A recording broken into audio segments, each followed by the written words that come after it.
சற்று முன் கிடைக்கப்பெற்ற மிக முக்கியமான செய்தி ஒன்று வெளியாகி உள்ளது. சட்டசபையில் முதல்வர் மு.க.ஸ்டாலின் அவர்களிடம் கேள்விகளை கேட்ட எதிர்க்கட்சித் தலைவர் எடப்பாடி பழனிசாமி அவர்கள் தமிழக டாஸ்மாக் தலைமை அலுவலகத்தில் அமலாக்கத்துறை அதிகாரிகள் சோதனைகளை நடத்தி 1000 கோடி முறைகேடாக பணம் சம்பாதிக்கப்பட்டிருப்பதை இணையதளம் மூலமாக தமிழக அரசிற்கு சம்மனும் அனுப்பப்பட்டிருக்கக்கூடிய நிலையில் அதை பற்றி ஏன் இன்னமும் வாய் திறக்கவில்லை என்று எடப்பாடி பழனிசாமி அவர்கள் கேட்ட உடனே திமுகவினர்கள் சட்டசபையில் பதற்றத்தை ஏற்படுத்தும் விதமாக, கலவரத்தை தூண்டும் விதமாக செயல்பட்டது சரியா தவறா என்பதை நீங்களே கமெண்ட் வாயிலாக கூறுங்கள்.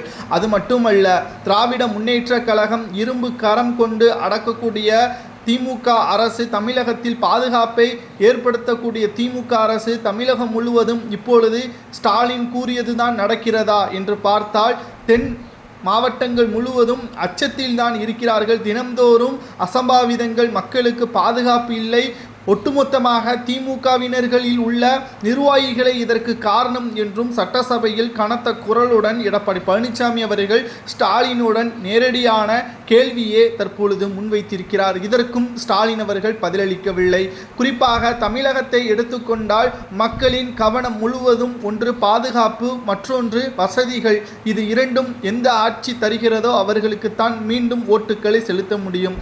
ஆனால் 2021 சட்டமன்ற தேர்தலின் பொழுது சிறுபான்மையினர்களை மட்டும் கவனத்தில் எடுத்துக்கொண்டு திமுகவினர்கள் தமிழகம் முழுவதும் பிரச்சாரம் செய்து இரும்பு கரம் கொண்டு அனைத்தையும் அடக்குவோம், மாதம் மின்சார திட்டத்தை கொண்டு வருவோம், அனைவருக்கும் பெண்களுக்கு இலவச பேருந்து வசதி 1000 ரூபாய் வழங்கப்படும் என்று வாய்க்கு வந்த வாக்குறுதிகளை எல்லாம் கொடுத்துவிட்டு சுமார் 545 வாக்குறுதிகளை கொடுத்துவிட்டு கிட்டத்தட்ட 20% கூட முழுமையாக நிறைவேற்றவில்லை. உங்களுக்கு மானம் இல்லையா என்ற கேள்வியையும் எடப்பாடி பழனிசாமி அவர்கள் கூறியுள்ளார்.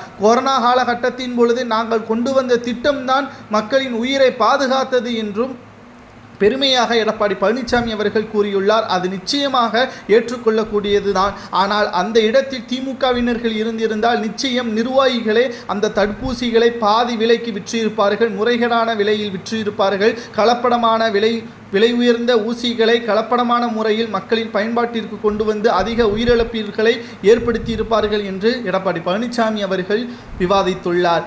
கிட்டத்தட்ட எடப்பாடி கேட்ட அனைத்து கேள்வியிற்கும் முரணான பதில்களை மட்டும்தான் ஸ்டாலின் அவர்களும் அமைச்சரவையில் இருக்கக்கூடியவர்களும் கேட்டிருக்கிறார்களே தவிர அதற்கான சரியான பதில்களை, ஏன் தவறு நடந்திருக்கிறது, செந்தில் பாலாஜியின் பதவி நீக்கப்படுமா என்ற கேள்விற்கு இதுவரை பதிலளிக்காமல் கலவரத்தை ஏற்படுத்தியிருக்கிறது சட்டசபையில் திமுகவினர்கள்.